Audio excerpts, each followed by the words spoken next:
This is your host, Mitchell J. Rabin, and we're very glad you're joining us again today.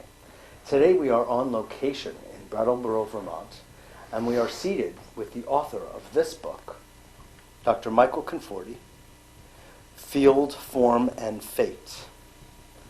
This is a very interesting book, and Dr. Conforti is a very special man. He's a Jungian analyst. He used to be very deeply involved in psychodrama, actually through which we met many years ago.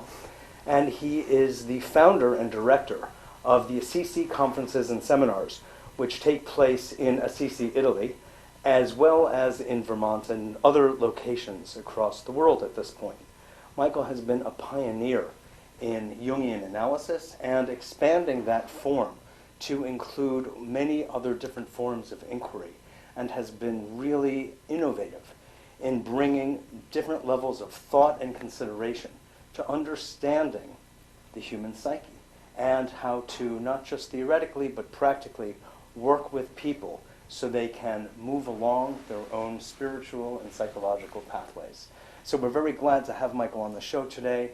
A lot of his work dovetails so beautifully with what we do on A Better World in helping people expand their consciousness, transform it, and understand as consciously as possible what their lives are about, their sense of purpose, direction, belonging, and meaning.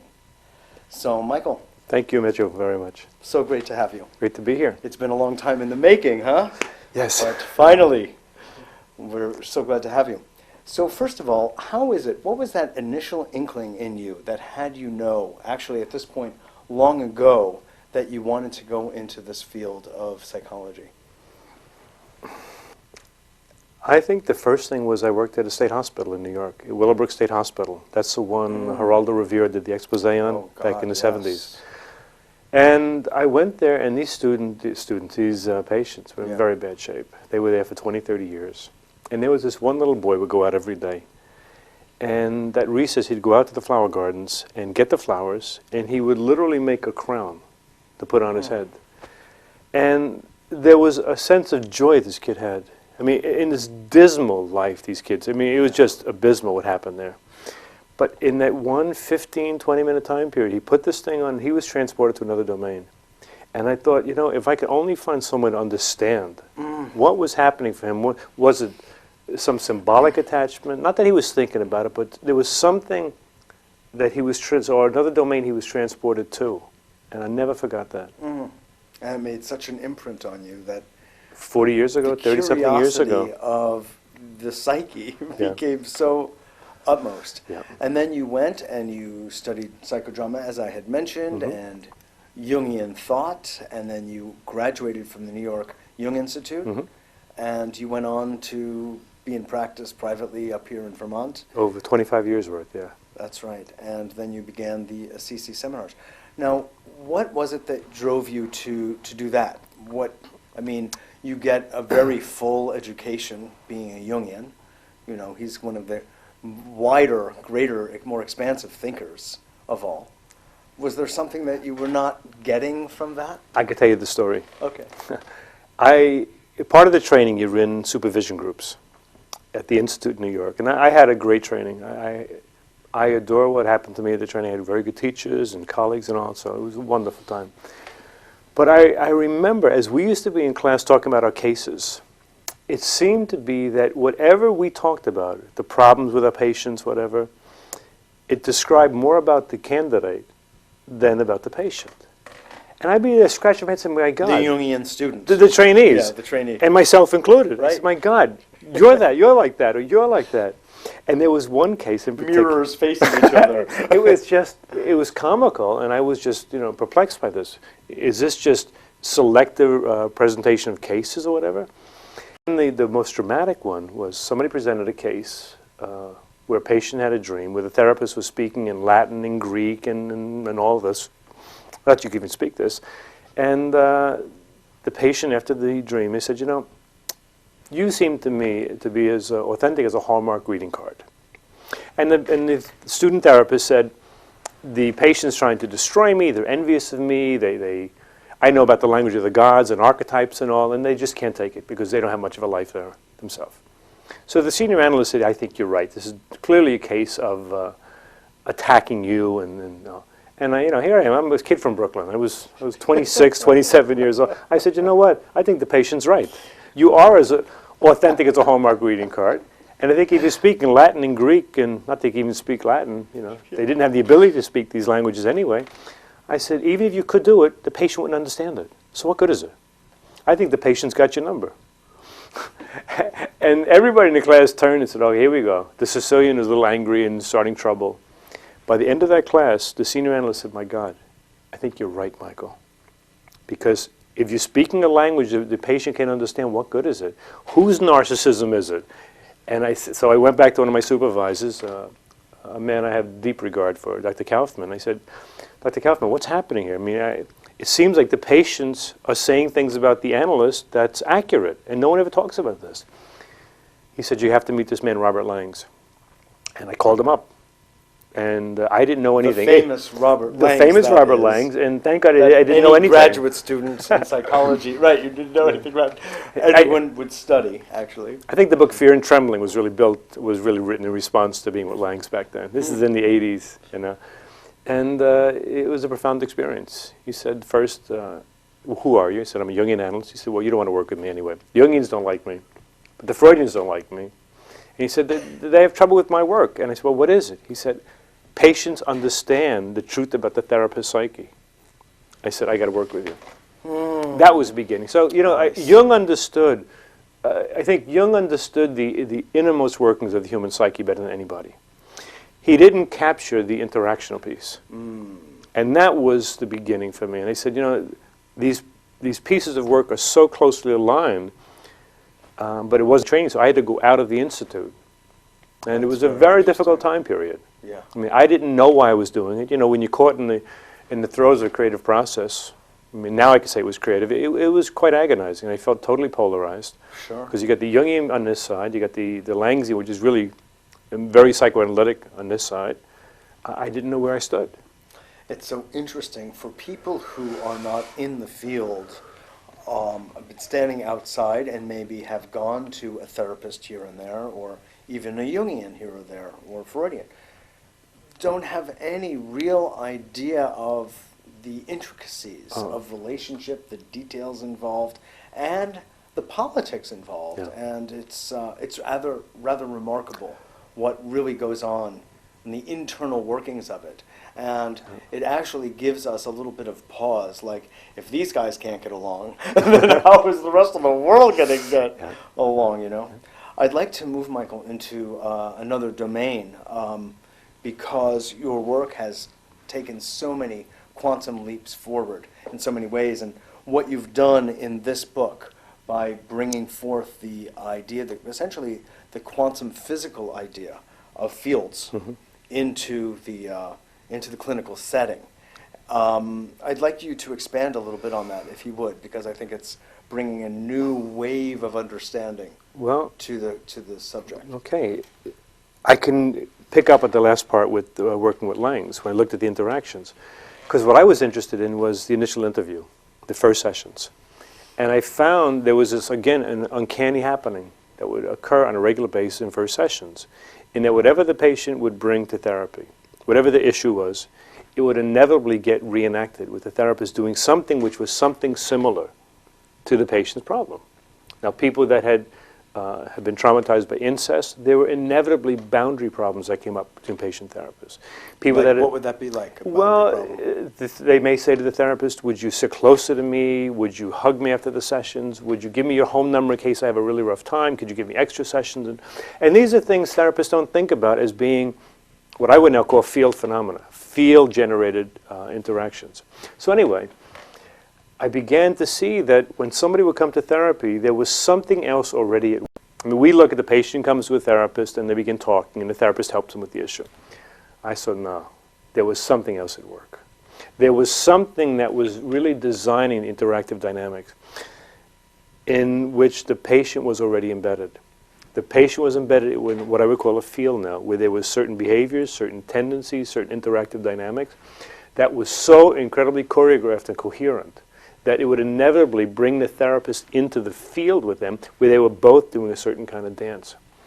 So here we find patient therapists enacting a dance where there was some version, I don't mean literal incest or whatever, but there's some version of it. Or somebody who's been orphaned, it's inevitable that therapy would have components of it where the therapist would clearly abandon. And there are uncanny cases we could talk about in this interview where this stuff happened. You mean that the patient would set up a situation in which he would feel... You see, that's it. It's not, no, this is how it's even above and beyond the patient. What I'm saying is everybody is embedded in the field, much in the way we talk about astrological constellations. Mm-hmm. You can't say the patient set up the constellation. When you look at somebody's behavior and say, my God, that really seems to capture the constellation of a Sagittarian or whatever it might be, Cancer, whatever. Mm-hmm. It's the same as these fields. So it's so transpersonal. Say somebody who's been orphaned. They don't go about consciously or even unconsciously trying to recreate these dynamics. They are literally embedded in a field, such a highly choreographed and patterned field that they're just living out of it. They're living out of it, and they're possessed by this. And that's when I said, my God, what is it that has a capacity to shape experiences like this? And I began what has now been over a 20-year study of looking at everything from embryology to mathematics to dynamical systems to particle physics to see. And my question was, what is it has a capacity to reconfigure matter? And what's the best answer, what we see? And I've been working with some of the leading figures in the world in these different fields. And you play the Mr. Wizard game with the magnet and iron filings. Yes, you put a magnet under here and iron filings on a table. And they align. And they align to something. And you know what? It's not so different. It's not so different in human interactions. Sure. Where you begin to literally see interactions in one's life responding to the prompts of some archetype and so it's really field-generated interactions. So it began with Langs, and now I see, by working with people from these other disciplines, that understand the nature of fields. It's such more of a profound set of dynamics. But underlying any field, Michael, has to be some governing idea. Mm-hmm. Ultimately, there is some kind of thought that has an electricity to it, by the way, a bioelectricity, if you will, or an idea that creates that alignment, whether it's in a field or in a human body. And it's better to understand a human body as a field anyway, because that's really what it is. It might be the cross-sections of several fields or planes, if you will. Mitch, I've been reading a lot of Elie Wiesel's work lately, and I'm just so captivated by his experiences and how he tried to metabolize it. And the way he talks about many of even the survivors that after liberation, they committed suicide. How can you understand it? That there was something so, oh God, they're just so powerful about the experience that took over their life. Now, can you say it's simply their trauma, it's their sadness, it's their misery that would keep them in the field where inevitably the drama of horror and annihilation is enacted every day? How many of these people, their lives, his book, The Accident, is a perfect illustration of this, of a field theory, where the life of this person, and so many people have been through traumas, of course, no traumas like the camps or like what goes on in Rwanda, I realize that, but people that have been through these severe traumas, their life rotates around this series of dynamics, and it goes on and on and on for 50 or 60 years. And you're never going to tell me it's because of it's not a learning theory, it's not a developmental theory. Because I don't think any of those theories could really explain how it is we draw to us situations that repeat. A lot of my work is looking at reiterative dramas or iterations. There's something that, as you said, galvanizes an event, that is a pivot. It's an archetype. As we were talking about the other day, yes, it's an archetype. And an archetype ultimately is an idea. It's an image. Mm-hmm. It's an idea. I mean, there are people doing work with the language of the human mind. And the language doesn't seem to be a linguistic language, but an imagistic language. So that's, as Jung talked about the archetype as an inherited image.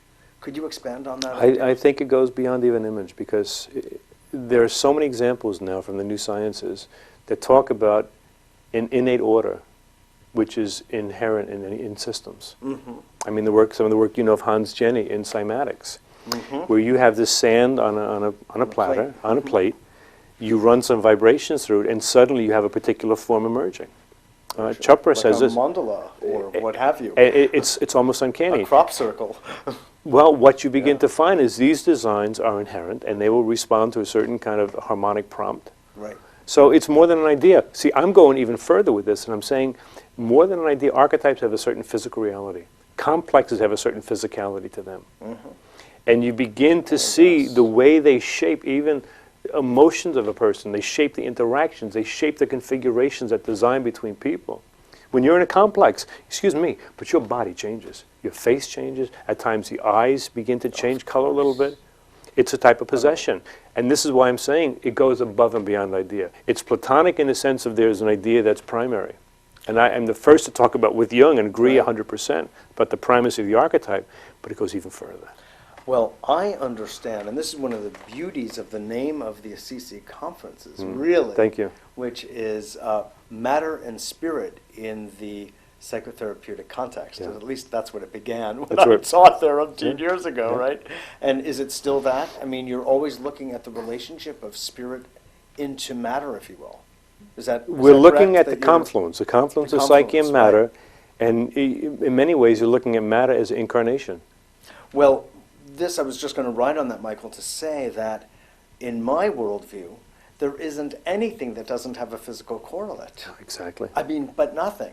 And if you really want to go back in time, the Taoists say the same thing from ancient China, literally 5,000 years ago, that all spirit is represented in matter. And in fact, what is spirit other than materialized intelligence? I just picked up a very old alchemical text. Therefore, you couldn't possibly have an archetypal image that doesn't have a physiological correlate. You see, exactly. And this is where all the great people, from with the word made flesh. Yes, You have Jung, archetype and symbol. You have Irvin Laszlo talking about the psi field and matter. You've got Sheldrake talking about morphogenetic fields and form. Very true. You know, and hello, are people getting it? David Bohm's his entire work is on the explicate. You got the implicate order, which expresses itself through explication. Right. Now it's a theme that continues to repeat in ancient times through various religious or spiritual contexts, as well as psychological, as well as in physics. Yes, and I'll tell you how far it goes in terms of clinical work, whether clinical or our work as parents or as colleagues or consultants. Take the world of pathology. Now, I taught pathology in graduate programs, master's, doctoral programs, analytic institutes, and I'm pretty good at it. I could diagnose and make a prognosis and the DSM-4, whatever it is today. And I realized it's... Don't tell me all of my problems at once. I realized basically the whole notion of pathology is useless. Now, it may sound heretical. I'll tell you why, though. When you look and say, that's pathological. Heretical isn't nothing new to you. And this is your TV show, yeah. But when you say it's pathological, you're saying this behavior really deviates from a norm. It doesn't fit our normative model. Expectations, etc. Now, you know where we go with this. You take any behavior, no matter how perverse or bizarre it may seem, it's got history. It's been expressed somewhere. I mean, take examples of piercing, body piercings, and they tattooing, or when they do the piercings of breasts and all that. And people can say, well, analytic interpretations. It's self-hatred. It's the masochism and all this. Well, you know, they're all clever and interesting and partially right. You know why Einstein said it best? He said, it's not that our answers are wrong. He said, our questions aren't big enough. Okay. Wow, And the other person that gave us a clue to this is Desjardins, when he said, matter is spirit moving slowly enough. Before Dr. Conforti got cut off by a technical glitch in the video, I believe he was quoting Teilhard de Chardin and was saying that matter is spirit moving slowly enough to be seen. A wonderful quote, and helps us to understand something more about, of course, what the Chardin was saying, but also something about the nature of reality and the relationship between matter and spirit. Dr. Conforti's Assisi program was all about the confluence of matter and spirit in the psychotherapeutic situation context. And that's what that part of the conversation was leading to. I wanted to say I'm sorry about the technical glitch, and I'm going to share just a few thoughts here with you for the rest of today's show. And upon our locating the second half of this dialogue between Michael Conforti, Jungian psychoanalyst and founder of the CC Institute, and myself, I'll be glad to put it up and make it available to you. But in the meantime, I'm going to take on some of the dialogue that we were just having. You know, Michael and I met many years ago, just a little storytelling first, at the Beacon Institute studying psychodrama. I was new to it at the time. This is back when I was a student at Bard, he was a student at Goddard, and that's actually where we met. And we have been colleagues and friends ever since. It's been a number of years now. And it's been a very wonderful and fruitful relationship. He has also been very much a teacher to me in many ways, and perhaps me to him and others. And we have both, interestingly, even separately, come to appreciate some of the same, some interpretations of reality. Most importantly, that of the nature of and the phenomenon of the field. So Rupert Sheldrake took on the phrase morphogenetic fields, the British biologist, back a number of years ago, in his basic theory of science. And ever since, in a lot of his work with ESP, psychic phenomena, the relationship of dogs and their owners, teachers, masters, and the empathetic relationship, the intuitive relationship between them. And there are, of course, many others who speak of the same phenomenon. Dean Radin of the Institute for Noetic Sciences and other prominent thinkers are relating to this idea that even though we are this physicality, which, as Desjardins says, is spirit in motion, if you will, and visible, I should say, we're also part of what Michael was describing as in an archetypal field, where each of us, for different periods of our lives, sometimes it could be a whole life, sometimes it could be a phase of our lives, are sort of dominated by a particular archetype that Carl Jung, of course, was so articulate about. Well, Michael, in his work in archetypal psychology, has really kind of taken this understanding to another level. He has really helped to evolve the idea. So it's funny, when I think about certain people that I know, we can often locate the archetypal sensibility of people outside of ourselves, not necessarily so well for ourselves, as is the case in so many instances in life. Others see us, and that's better than we do ourselves, which is why feedback in the psychotherapeutic context, in the group context, in the family and friend context is so important, because that's where we get to see ourselves from someone else's point of view. And they can often shed light for us in a way about ourselves that we don't actually gather through our own self-observation, unless we're very astute. And usually then, still in all, there are these blind spots that we just all naturally have. But looking at people through this interesting lens of archetypes, you know, there are many. The hero archetypes, the puer archetypes, the senex archetype, the warrior archetype, the goddess. There are so many different types. And when we look at ourselves through that lens, we go, my God, it's as though, just as Michael was saying, in the grips of something that's larger than us. It's as though we are acting out of something that is deeply unconscious, that we don't have our arms around, that we are sort of living out of, almost like we're part of a movie or a theater piece in which there is a protagonist and there is an antagonist, and they are playing out different types of conflicts. I remember one friend of mine in particular who I grew up with, a very dear friend, who, as I watched his life move year to year, and he lived in a few different places in the world, it was almost as though he was living kind of a tragic man's artistic archetype. And it was as though he didn't even have control over it, smart as he was, self-aware as he was, but he was sort of fulfilling this notion that perhaps others had had of him. Perhaps it's psychogenetic, perhaps it's karmic, perhaps it's a function of a field phenomenon that I can't quite put my finger on.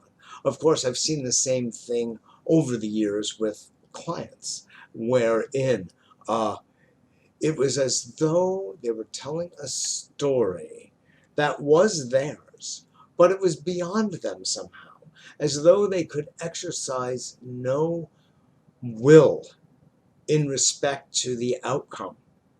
And it was particularly challenging as a therapist in those contexts, because one is always looking to help somebody feel better or to be more aligned with their higher self, or, some kind of transpersonal, holistic type of idea like this. Yet, in these situations, it was as though the client, as much as he or she would want, could not rise to that occasion, to the activation of their will, because it was sort of like their life, their future, was happening to them more than they were actually creating it. And it was almost like they had to pass through this for it to actually, for them to come to another level of greater, let's just call it, self-mastery. Anyway, these are some of the interesting thoughts that get generated from this type of inquiry that Michael Conforti has been on for decades at this point, and myself as well, in a somewhat different format and somewhat different trajectory.